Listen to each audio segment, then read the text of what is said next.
आज मैं एक चीज आपको बताना चाह रहा हूं कि ये कोई नई चीज नहीं है जो हो रही है आज दुनिया में।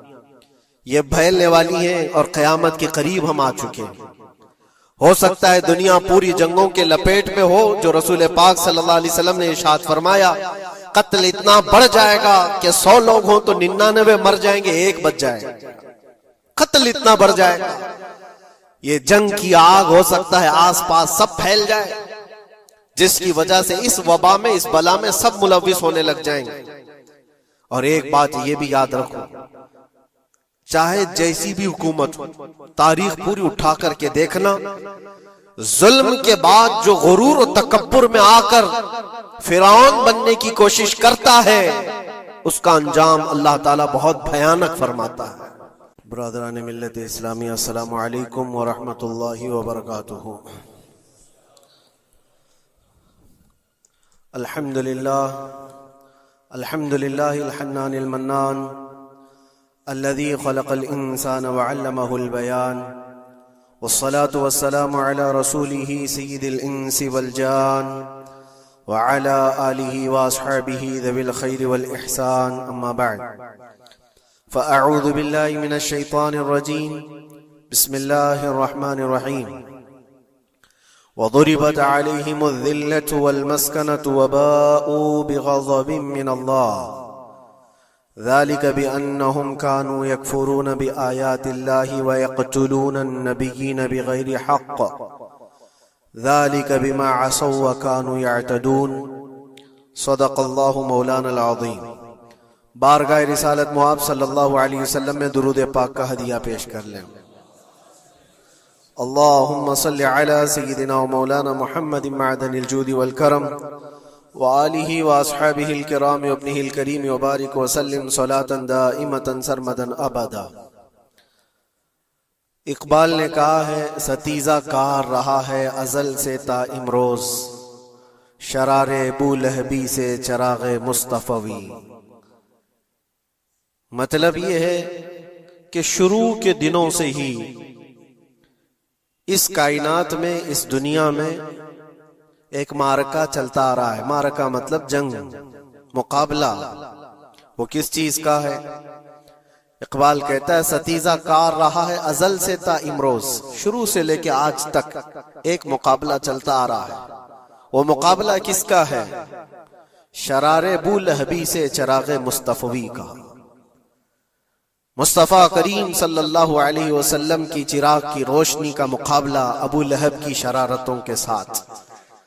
तो एक तो ये कि इस्तिआरा है, इससे पहले भी फिरौन और मूसा का, नमरूद और इब्राहिम का अलैहिस्सलाम, ये मुकाबला इस रुए अर्दी पर चलता रहा और हक और बातिल के मारके होते रहे और होते भी रहेंगे।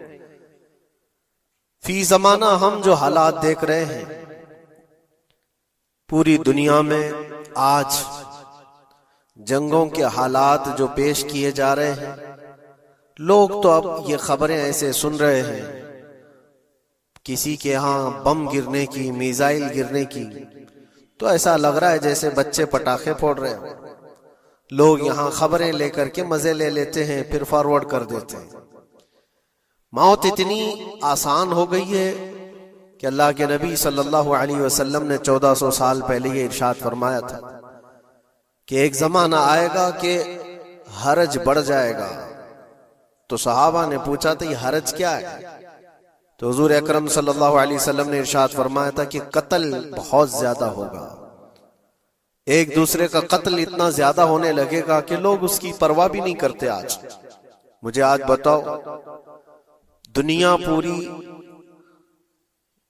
बहुत सारे इश्यूज पर बैठकें कर रही है, ग्लोबल वार्मिंग पे है, दुनिया में इन्वायरमेंट की चेंजिंग पर, मौसम का तापमान बढ़ रहा है, इस पर मीटिंगें हो रही हैं, बड़ी बड़ी तंजीमें बैठती हैं।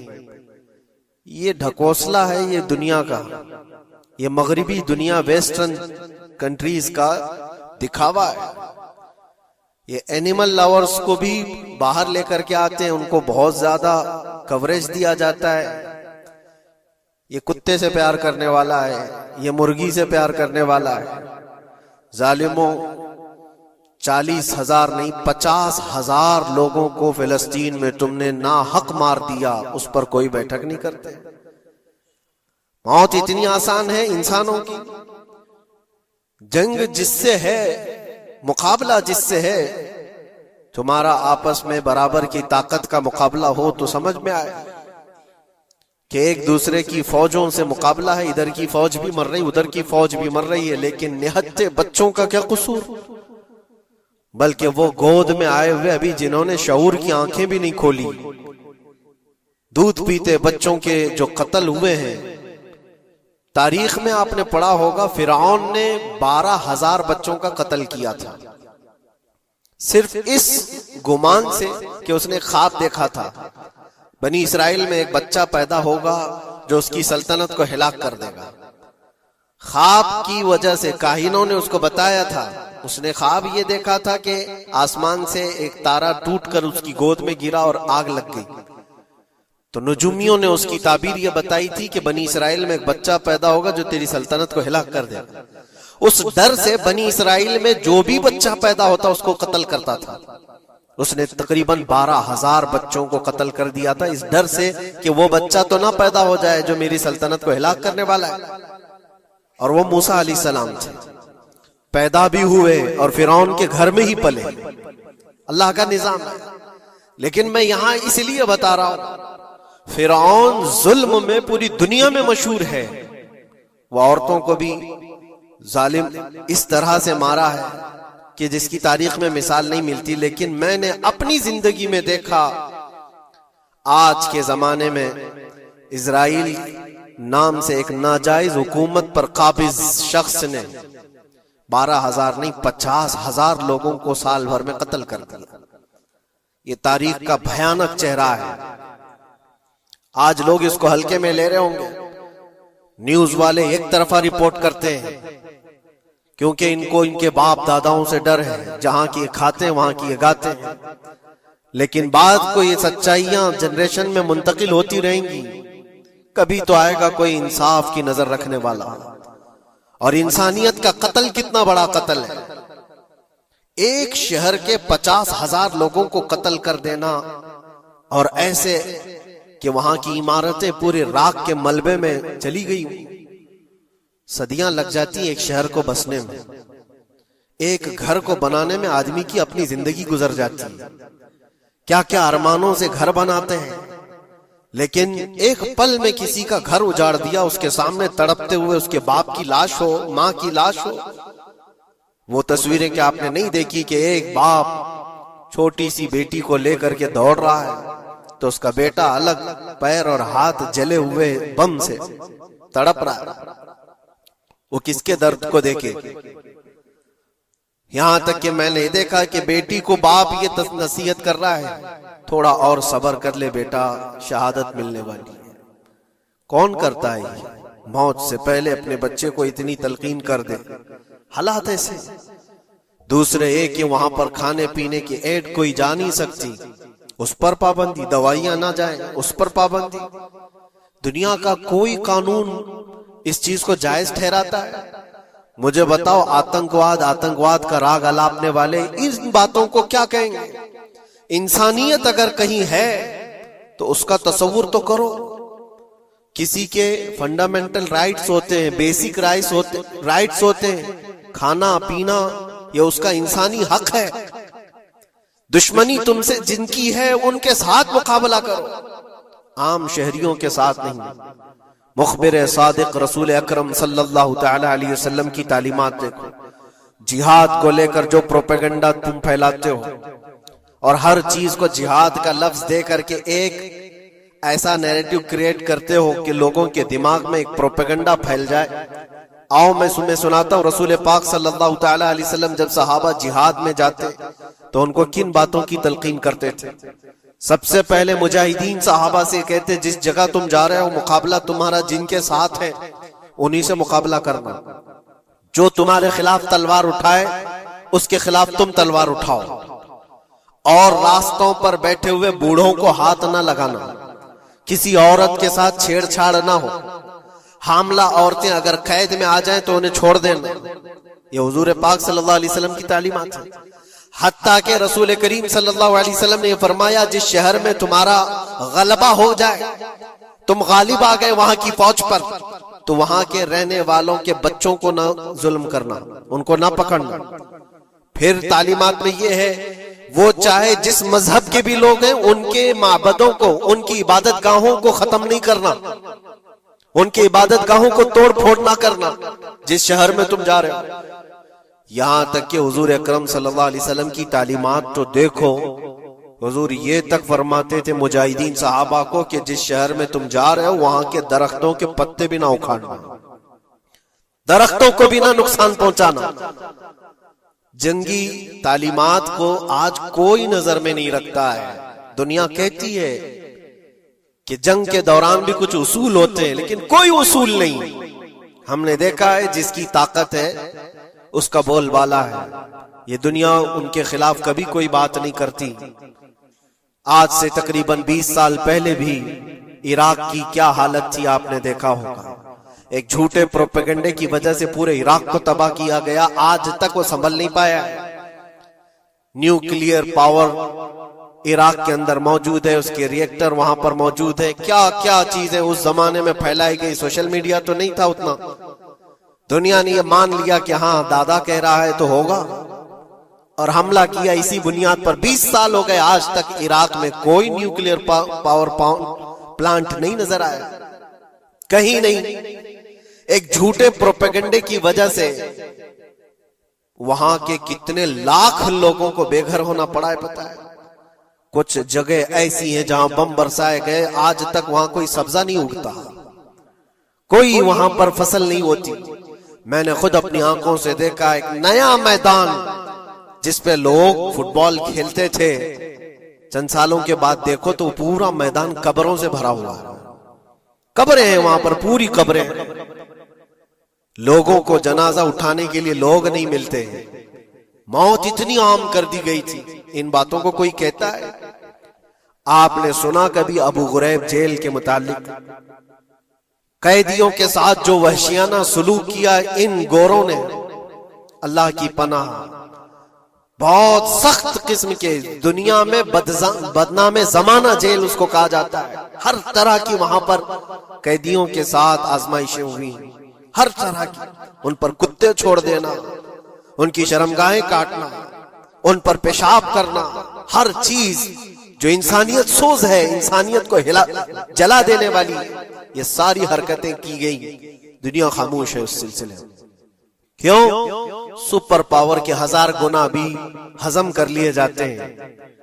छोटा मुल्क या गरीब आदमी कोई बात करे तो सारे उस पर टूट पड़ते हैं। आज मैं एक चीज आपको बताना चाह रहा हूं कि ये कोई नई चीज नहीं है जो हो रही है आज दुनिया में। ये फैलने वाली है और कयामत के करीब हम आ चुके हैं। हो सकता है दुनिया पूरी जंगों के लपेट में हो, जो रसूल पाक सल्लल्लाहु अलैहि वसल्लम ने इरशाद फरमाया, कत्ल इतना बढ़ जाएगा कि 100 लोग हों तो 99 मर जाएंगे, एक बच जाएगा। कत्ल इतना बढ़ जाएगा।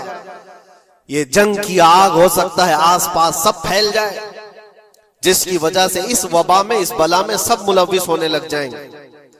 और एक बात ये भी याद रखो, चाहे जैसी भी हुकूमत हो, तारीख पूरी उठा करके देखना, जुल्म के बाद जो गुरूर और तकब्बुर में आकर फिरौन बनने की कोशिश करता है, उसका अंजाम अल्लाह ताला बहुत भयानक फरमाता है। बहुत भयानक अंजाम होता है। अब के जालिम भी अपने अंजाम के बहुत करीब आ चुके हैं। इन्होंने जुल्म इतना किया है, वो बच्चों की आहें, वो औरतों की चीखें क्या बारगाह रब्बुल इज्जत में ना पहुंची होंगी? रब तबारक व तआला खुद फरमाता है, सयअलमुल लदीन ज़लमू अय्य मुनक़लिबिन यनक़लिबून। अनकरीब जालिम ये देख लेंगे कि किस पलटी में अल्लाह ताला उन्हें गिराने वाला है। जो जाल वो अपने दुश्मनों के लिए बुनते हैं, अल्लाह ताला उसी जाल में उनको फंसाता है। आज देखना आप, तारीख की सच्चाइयां आपको इस बात का जवाब देंगी। जालिम ये समझता है कि मैं खुदा के बराबर हो चुका, मुझे कोई भी हिलाक नहीं कर सकता। अल्लाह ताला फरमाता है इन्नमा तकूनु युद्रिकुमुल मौत वलो कुंतुम फी बुरूजिम मुशय्यदा, तुम मजबूत किले में क्यों ना बैठे हो, मौत तुम्हारे पास आकर पकड़ लेगी। और रब तबारक व तआला के लिए कोई चीज नामुमकिन है। लोग आज हवा बनाते हैं कि एयर डिफेंस सिस्टम इतना बड़ा है कोई कुछ नहीं कर सकता।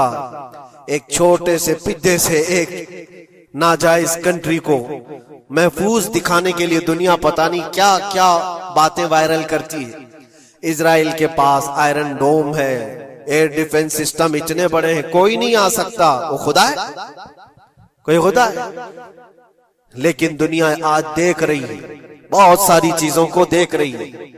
मुझे यहां पर किसी के सिलसिले में नहीं कहना है, लेकिन एक बात कहना है कि नशा में चूर, घमंड में चूर जो बंदा होता है, अल्लाह ताला कभी उसको मच्छर से भी हिलाक करता है। बहुत बड़ी ताकत का इससे मुकाबला होना जरूरी नहीं। तुम्हारे पास होगा बहुत बड़ा सिस्टम, लेकिन रब तबारक व तआला जब इंतकाम ले ले तो फिर तुम्हारे लिए बहुत बड़ी ताकतों की जरूरत नहीं। आपको मैं तारीख बताऊं, इराक में नमरूद एक जमाने में इस तरह की हरकत किया था कि उसने बहुत बड़ी इमारत बनाई थी, और उसके मुताबिक बात ये थी कि वो 1000 लोगों से तन्हा लड़ सकता था, इतनी उसकी ताकत थी। शेर से खुद मुकाबला करता था, कभी डरता नहीं था। नमरूद की ताकत मशहूर थी उस जमाने में, और सारे लोग उसकी ताकत का लोहा मानते थे, हत्ता कि वो कभी अपनी जिंदगी में बीमार नहीं हुआ था। आदमी जब बीमार नहीं होता तो उसका गुरूर बढ़ जाता है, सोचता है मुझे कुछ हो नहीं सकता। नमरूद ने उसके बाद ये देखा सारी दुनिया मेरे कब्जे में है, ताकत और दौलत के जखीरे सब उसके पास से, लेकिन एक चीज नहीं थी, मौत। मौत पर कंट्रोल। इसको कैसे किया जाए कंट्रोल? यानी मरने से बच तो नहीं पाएगा, ये कंट्रोलिंग पावर भी हमारे पास होना चाहिए। उसने एक बहुत बड़ी इमारत बनाई, कहा कि खुदा आसमानों में होता है, हम इतनी बड़ी इमारत बनाएंगे कि उन इमारतों पर चढ़कर खुदा को ललकारेंगे। आजा मैं मुकाबला करता हूं, और मुकाबला करके मैं खुदा को गिरा दूंगा किसी भी तरह से। अगर मुझसे ना हो सके तो पूरी फौज को तैयार करूंगा। खुदा से लड़ाई लड़ करके एक बार वो मौत और हयात का पावर अपने हाथ में ले लेंगे, फिर हमको जब तक चाहे जीना है। कहां की खाम ख्याली। लेकिन उसने बनाया, पूरी दुनिया भर से लोगों को जमा किया, सबकी जुबान एक बनाया, सबकी करेंसी एक बनाया, सारी उस पूरी दुनिया के लोग उसकी फौज में। सबको ये बावर कराना शुरू किया कि हमारी लड़ाई है दुनिया से नहीं, हमारी लड़ाई क्रिएटर से, खालिक से। हम उससे पावर छीन लेंगे एक बार, और फिर अपने हाथ में मौत और हयात का कंट्रोल रखेंगे। जिसको जितनी लंबी उम्र चाहिए मैं दूंगा, जिसको जब तक जीना है मैं दूंगा। अजल तक, अजल से लेकर अबद तक, ये सारे ख्यालात उसके थे। और उसने जमा किया, इमारत भी बनाया, फौज भी तैयार किया। क्या रब तबारक व तआला ये नहीं देख रहा था? उसकी तैयारी, उसका जमा करना, उसकी इमारत बनाना, बहुत दिनों तक ये सब काम चलता रहा। रब तबारक व तआला किसी से गाफिल नहीं, दिलों में गुजरने वाले हालात से भी बेखबर नहीं, लेकिन बंदे को रब तबारक व तआला ढील देता है। कुरान में रब ताला फरमाता है, वला यहसबन्नल्लज़ीना कफरू अन्नमा नुमली लहुम खैरुल लिअन्फुसिहिम इन्नमा नुमली लहुम लियज़दादू इस्मा। काफिर जो उनको ढील मिली है, ये न समझें कि हमने जो उनको छोड़ रखा है उनके लिए बेहतर है, बल्कि इसलिए हम छोड़ रखे हैं कि वो और ज्यादा करें, और ज्यादा करें। लियज़दादू इस्मा वलहुम अज़ाबुम मुहीन, फिर हम जिल्लत वाला अजाब उन्हें देने वाले हैं। ये मत समझ लो कि रब तबारक व तआला इन सब चीजों से बेखबर है। नमरूद इतना सब करता रहा, अल्लाह ने उसको छोड़ रखा। बना ले लंबी इमारत, बना फौज भी बना ली, सारी चीजें बना लिया। मुकाबले के लिए उसने दिन भी तय कर लिया। उसके बाद उसको खुदा से लड़ाई लड़नी थी, कहां खुदा तक पहुंचने की बात। लेकिन बंदा जब गुरूर और तकब्बुर में आता है तो वहां तक भी सोचता है, उसे मौत पर कंट्रोल हासिल करना था, बस ये एक चीज थी। फिर जब वो दिन आया, किताबों में मिलता है, अल्लाह तबारक व तआला ने फरिश्ते उसकी जो तादाद है उसका किसी को इल्म नहीं। बारिश के जितने कतरात गिरते हैं ना, एक एक फरिश्ता बूंद लाकर रखता है। अब आप अंदाजा कर सकते हैं फरिश्तों की तादाद कितनी हो सकती। उसमें जो बड़े फरिश्ते हैं वो जिब्राइल, मीकाईल, इसराफील और इज़राइल अलैहिमुस्सलाम, जो सरदार मलाइका हैं, फरिश्ते हैं, उनके अपने अपने काम हैं, बहुत पावरफुल फरिश्ते हैं। इनकी बात नहीं कर रहा, किसी एक आम फरिश्ते को रब तबारक व तआला ने बुलाया और फरमाया जाओ जमीन पर हमारे एक बंदे ने हमसे लड़ाई का इरादा कर लिया है, उसकी ताकत और कुव्वत और उसकी जमा शुदा सारी चीजों को देख करके आओ। वो फरिश्ता जमीन पर आया, जिस जगह पर उसने ये सब जमा किया था, फरिश्ता उतरकर सिर्फ अपने पैर हिलाया था, पूरी इमारत भस्म हो गई। कुछ नहीं किया था, उसकी बनाई हुई इमारत भस्म हो गई। जितनी फौज जमा किया था सब कीड़े मकोड़ों की तरह मर गए और सबकी जुबानें मुख्तलिफ हो गई, कोई एक दूसरे को पहचान नहीं पा रहा। ये मिनटों की भी बात नहीं थी, सेकंडों की बात थी। फरिश्ता वापस चला गया, नमरूद का जवाल हो गया, खत्म हो गया। ये तारीख की एक बात है और ये रिवायत हम अपनी किताबों में नहीं रखते, ये रिवायत यहूदियों की किताबों से ही है। यहूदी इस बात को यकीन करते हैं और इसी वजह से इस बात पर वो दोबारा अमल करने के लिए फिर कोशिश में है। न्यू वर्ल्ड ऑर्डर जो कहा जाता है, पूरी दुनिया को इकट्ठा करना, एक करेंसी बनाना, एक लैंग्वेज पर लाना और सबको मिलाकर के एक ताकत हासिल करना, स्पेस पर जाना और फिर वही चीजें दोहरानी जा रही है दुनिया। वही चीज एक दोबारा बार ट्राई करना है, जिसके लिए आपको पता है ये छोटी सी कौम पूरी दुनिया पर कंट्रोल हासिल करने के कैसे कैसे ख्वाब देखती। अगर आप जाएं, इस्लाम दुश्मनी तो इनकी पुरानी है, लेकिन ये जो 50,000 लोगों का कत्ल है, ये सिर्फ और सिर्फ उनके अपने एक छोटे मकसद के लिए। हो सकता है बहुत सारी बातें, गजा पट्टी एक ही इलाका बचा हुआ है फिलिस्तीन का, बाकी सब तो ये कब्जा कर चुके 1947 के बाद, 48 के बाद। छोटा सा हिस्सा जो बाकी गजा पट्टी, जिसकी 20 लाख की आबादी, उस इलाके पर इतनी ज्यादा क्यों क्रूरता है, क्यों? बाकी सब जगह पर और भी दीगर जगह पर, यरूशलेम में, वेस्ट बैंक में, कई जगहों पर मुसलमान आबाद हैं। ये गजा के लिए क्यों इस कदर सख्तियां हैं?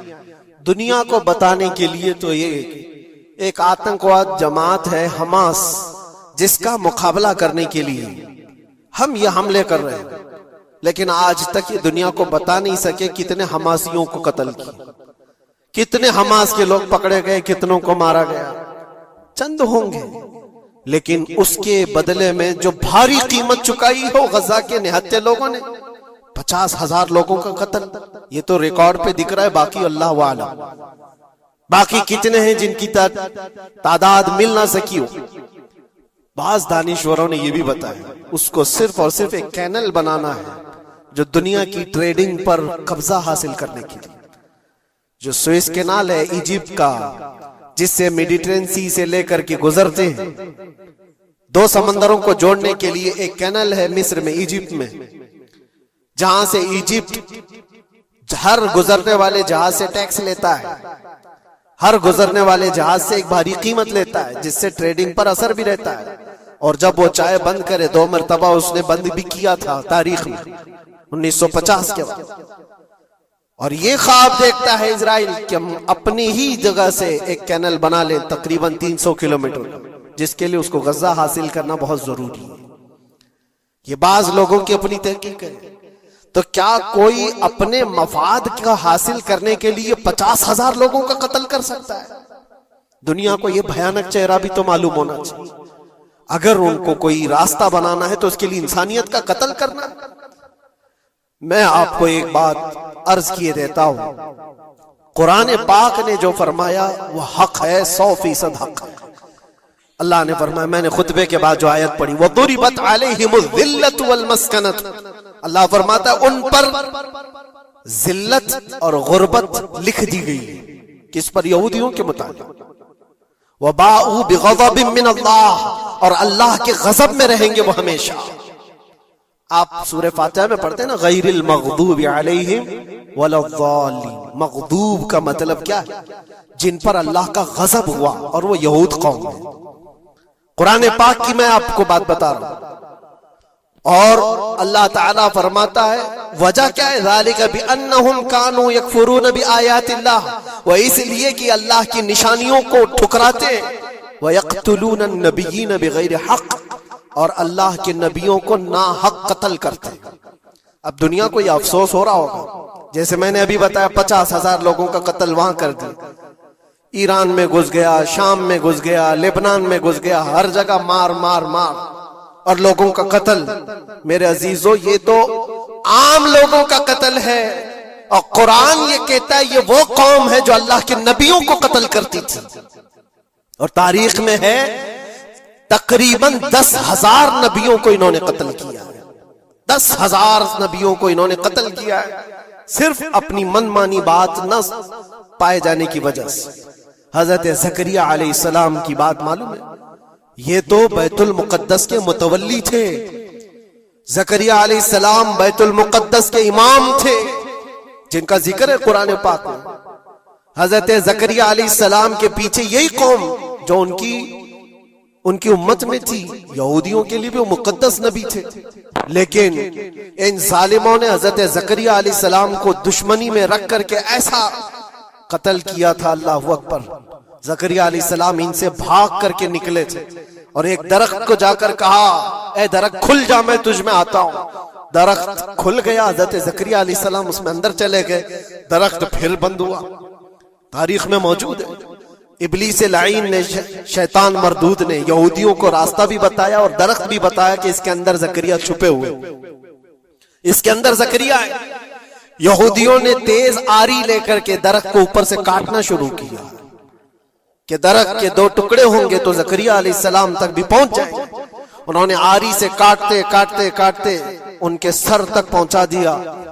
और जब हजरत ज़करिया अलैहिस्सलाम को अपने सर के ऊपर से कटने की आवाज आने लगी, तो अब सोचा कि अब यह आरी से पूरा कट जाएगा। अल्लाह ताला की तरफ से निदा आई, ए ज़करिया सबर कर लो, अगर तुम इस पर आवाज निकालोगे तो सबर वालों में से तुम्हारा नाम निकल जाएगा। यहां तक के तारीख में है वो यहूदियों ने आरी से काटते काटते हजरत ज़करिया अलैहिस्सलाम के सर को चीर दिया और जिस्म के 2 टुकड़े हो गए। अल्लाह के नबी खामोश रहे, सबर करके रह गए। उनके बेटे यहया अलैहिस्सलाम ने यहूदियों के एक गवर्नर या बादशाह को यह कहा था कि एक निकाह में 2 बहनों को रखना जायज नहीं। उसने 2 बहनें एक साथ अपनी ज़ौजियत में रखा था। सिर्फ इतनी बात पर हजरत यहया अलैहिस्सलाम सिर्फ 33 साल के जवान थे। उस यहूदी जालिम ने यहया अलैहिस्सलाम के सर को काट करके बर्तन में लाकर नाश्ते में रखा था। अल्लाह के नबी की बात कर रहा हूं, अल्लाह के नबी के सर को काटकर तश्त पे रखा था।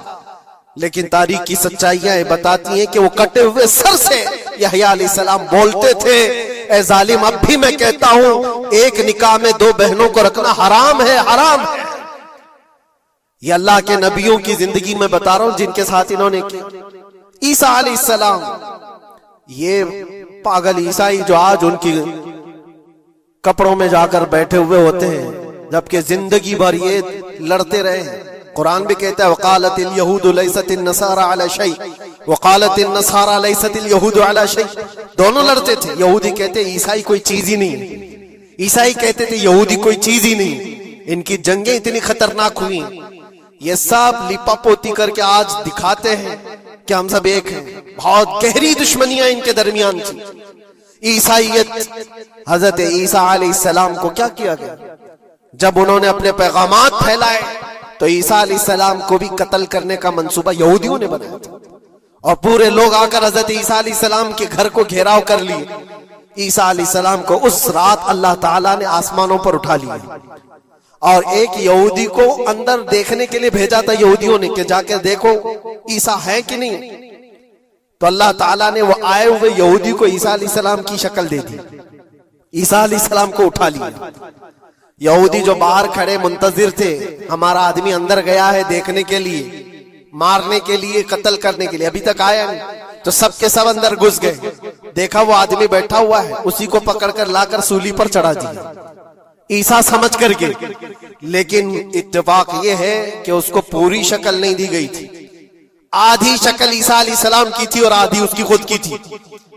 बाद में यहूदियों में खुद इख्तिलाफ हो गया, हमारा बंदा कहां गया जो ढूंढने के लिए गया था, वो गायब कहां है? और अगर ये हमारा बंदा है जो ढूंढने के लिए गया था तो फिर ईसा कहां है? ये इख्तिलाफ में, ये शक में 550 साल गुजर गए। फिर मेरे मुस्तफा सल्लल्लाहु अलैहि वसल्लम तशरीफ लाए और कुरान ने इस बात को वाज़ेह किया, न तुमने ईसा का कत्ल किया न सूली चढ़ाई है, ईसा अलैहिस्सलाम जिंदा है, अल्लाह ने आसमानों पर उन्हें उठाया। ये तो ईसाइयों पर एहसान है कुरान का, जो सच्चाइयां 550 साल पहले की बताया। मेरे अजीजों, ये तारीख में आपको बता रहा हूं, नबियों का कत्ल करने वाली कौम, उनके सामने आम इंसान क्या माने रखते हैं?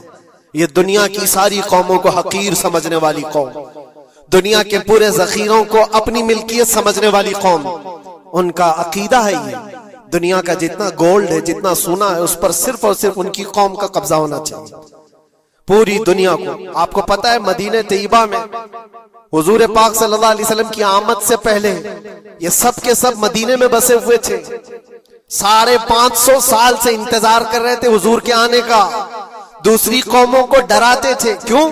उनकी किताब में मौजूद था आखिरी नबी के आने की सारी बातें मौजूद थी। आखिरी नबी आएंगे, उनके मानने वालों का गलबा होगा, वो अपने नूरे नबुव्वत से लोगों के दिलों को पाक करेंगे। उनकी शक्ल भी बताई गई थी तौरात में, उनके आने की जगह भी बताई गई थी। पूरे हिजाज में खजूरों का झुंड एक इलाका होगा जहां ये नबी आएंगे, और वो मदीने के अलावा कोई जगह ही नहीं थी। यहूदी ये सब चीजें देखकर हुजूर के आने से 550 साल पहले से इंतजार में थे, वो नबी यही आएंगे, यही आएंगे। और दूसरी कौमों को डराते थे, हमसे मत उलझना, आखिरी नबी आने वाले हमारे, और उस नबी के आने के बाद फिर हम चुन चुन कर तुमसे बदला लेंगे।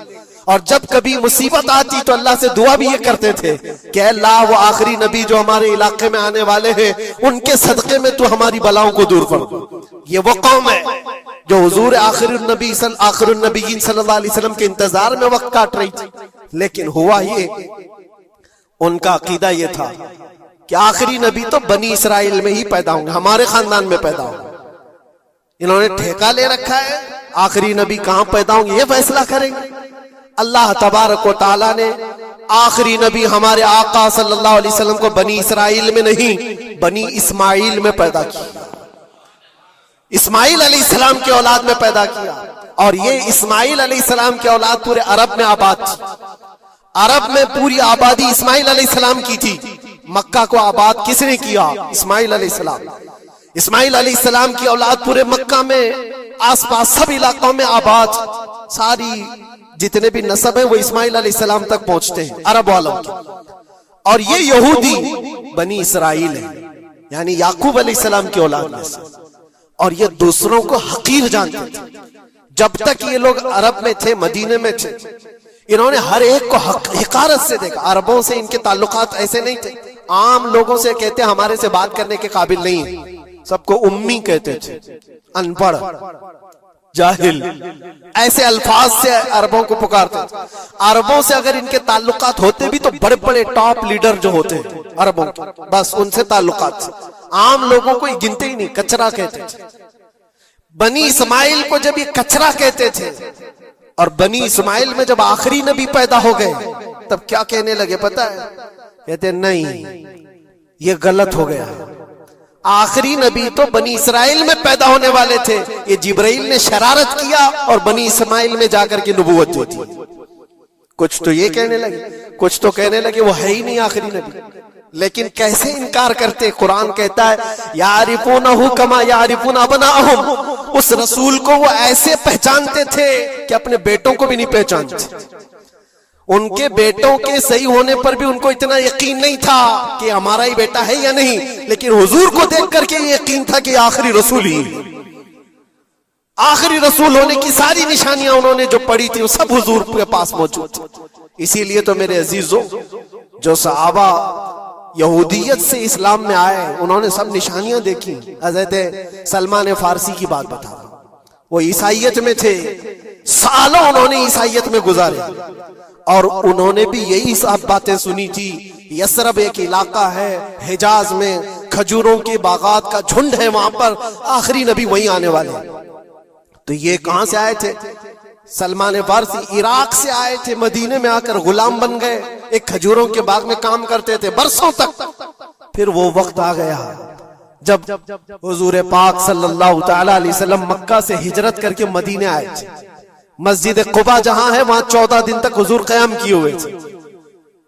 तो वो बागीचे का जो मालिक है, सलमान फारसी का जो मालिक था, उसका भतीजा आकर के खबर देता है, चाचा सुना है कि नहीं खबर, यसरब में एक शख्स आया है मक्का से, हसीन चेहरा है, गुलाबी रंगत है, बोलता है तो लोग सब उसकी तरफ देखते हैं और वो कहता है कि मैं अल्लाह का आखिरी रसूल हूं। यहूदी का भतीजा अपने चाचा को खबर दे रहा है। सलमान फारसी खजूर के दरख्त के ऊपर बैठे खजूर काट रहे थे या साफ कर रहे थे। ये खबर सुने कि वहां से छलांग लगाकर नीचे आ गए, जिसके इंतजार में तो सालों गुजार दिया था। क्या कहा तुमने? मालिक ने एक थप्पड़ रसीद किया और कहा तू गुलाम है, आकाओं की बात में दखल अंदाजी मत कर, जा तू अपना काम कर। लेकिन उनकी बेचैनी थी कि वो अगर आखिरी रसूल आ चुके तो मेरी जिंदगी का तो मकसद यही है। फिर उन्होंने वक्त निकाला दिन का और हुजूर पाक सल्लल्लाहु अलैहि वसल्लम के पास पहुंच गए। जब रसूल करीम सल्लल्लाहु तआला अलैहि वसल्लम सहाबा के साथ मौजूद थे, देखें अलामतें जो इन्होंने पढ़ी थी अपनी किताबों में, वो सब जांचना भी चाहते थे। खजूरें लेकर के गए और कहा या रसूल अल्लाह ये कबूल कीजिए, ये सदका है। हुजूर ने लिया और सबको बांट दिया, उसमें से कुछ भी नहीं खाया, क्योंकि सलमान फारसी ने पढ़ा था कि आखिरी रसूल सदका नहीं खाएंगे। एक निशानी देख ली उन्होंने। दूसरे दिन आए, फिर वो मौका निकाला और खजूरें ली और आए। हुजूर से आकर के कहा कि ये लीजिए, कबूल कीजिए, ये हदिया है। हुजूर ने खुद भी खाया और सबको तकसीम किया। कहा ये किताब में मौजूद है, वो आखिरी रसूल हदिये को इनकार नहीं करेंगे, ताइफ कबूल करेंगे। दो अलामतें देखी। फिर एक दिन, तीसरा दिन था, रसूल पाक सल्लल्लाहु अलैहि वसल्लम एक जनाजे में थे। तहबंद थी हुजूर के, चादर थी जिस्म के ऊपर। सलमान फारसी एक और निशानी देखने के लिए आए हुए थे जो किताबों में पढ़ी थी। कभी हुजूर के दाएं आते, कभी बाएं आते, कभी आगे कभी पीछे, पूछने की या कुछ बात करने की कोशिश कर रहे थे। हुजूर सल्लल्लाहु अलैहि वसल्लम ने उनको देख लिया और कहा सलमान आ जाओ इधर। इधर बुलाया, अपनी चादर हटाई और कहा ये मोहरे नबूवत देखने के लिए आए थे। जो हुजूर सल्लल्लाहु अलैहि वसल्लम के कंधों के बीच में एक ऐसा सफेद निशान था जिसको मोहरे नबूवत कहा जाता है, वो सूरज से ज्यादा चमकता था दोनों कंधों के बीच में। और हजरत सलमान फारसी वो देखने के लिए आए थे और हुजूर ने उनके पूछने से पहले चादर हटाई और कहा यही देखने आए थे। सलमान फारसी ने कहा मैं तो एक चीज देखने आया था, आपने दो चीज बता दी। क्या चीज? मैं तो मोहरे नबूवत देखने आया था, आपने दिखा भी दिया और मेरे दिल की बात की खबर भी आपने बताई। नबी को इल्म गैब भी होता है।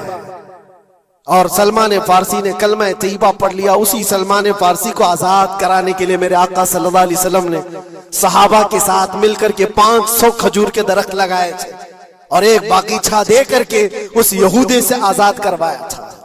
ये अल्लाह के नबी सल्लल्लाहु अलैहि वसल्लम के पास वो सहाबा जो आए थे यहूदियत से या ईसाइयत से, वो जानते थे हुजूर को, लेकिन ये इतनी खतरनाक कौम है जिनको अल्लाह ताला ने दिलों पर मोहर लगाया। ये यहूदी जो ईमान नहीं लाए और ये क़यामत तक इसी तरह गज़ब में रहने वाले। आज इनका उभार अगर आप देख रहे हो तो शायद तारीख पता नहीं होगी कि कितनी जिल्लत की जिंदगी भी गुजारी, किस तरह भीख मांगे। आज या अपनी तारीख को कहीं पर भी सोशल मीडिया में गर्दिश करते हुए नहीं देख सकते, पाबंदी है पूरी दुनिया में। हिटलर के कत्ले आम के बारे में नहीं बोल सकता कोई, यहूदियों को इतना मारा था उतना मारा था, नहीं, दुनिया में ये बोलने पर पाबंदी है। इनके किसी भी पुरानी तस्वीरें दिखाने पर पाबंदी है। आज खुद अपने मुल्क में होने वाले हमलों की तस्वीर ना दिखाई जाए, इस पर पाबंदी है। ये तो तुम कब तक ऐब छुपाते रहोगे? जहां सड़न होती है बदबू आ ही जाएगी और अन करीब मेरे अजीजों, कुरान की वो बात याद रखो, अल्लाह ने फरमाया सयअलमुल लज़ीना ज़लमू अय्य मुनक़लबिन यनक़लिबून, अन करीब जालिम ये देख लेगा कि अल्लाह उसको किस खाई में गिराने वाला है। क्या अबरहा बहुत सारे मंसूबे बनाकर काबा ढाने नहीं आया था? अल्लाह ने अबाबील चिड़ियों से उसको हिलाक किया था, फिरौन को पानी से गर्क कर दिया था, नमरूद को मच्छर से हिलाक कर दिया था। बड़े बड़े तूफानी ताकतों के बादशाह दुनिया में आए, लेकिन अल्लाह ने उनको बहुत छोटी ताकतों से हिलाक किया।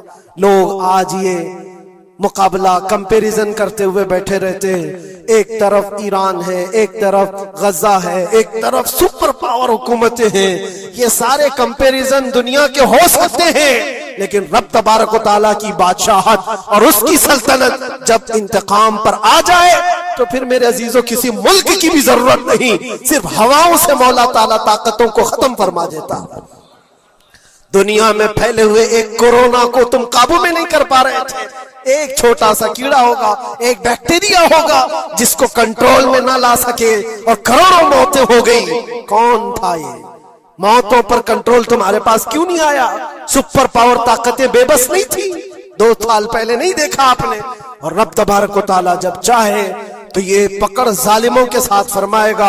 आज के दौर में दुआएं भी ये करो और अंजाम का इंतजार भी करो। ये तुम्हारा भी इम्तिहान है मेरे अजीजों। जो आग पड़ोस में लगी है उसकी चिंगारियां तुम्हारे घर को भी जला सकती हैं। अपने बुरे आमाल से तौबा करो, अल्लाह के गजब से डरो कि उसकी पकड़ ना आए। अल्लाह तबारक व तआला कहने सुनने से ज्यादा अमल की तौफीक अता फरमाए। और जो नाहक मारे गए बच्चे हैं, मौला ताला उन बच्चों को मारने वाले जालिमों को खतरनाक अंजाम तक पहुंचाए, उन्हें कैफरे किरदार तक पहुंचाए। रब ताला उन्हें अज़ाब अलीम में गिरफ्तार फरमाए। व आखिर दावाना अनिल हम्दुलिल्लाहि रब्बिल आलमीन। अस्सलामु अलैकुम।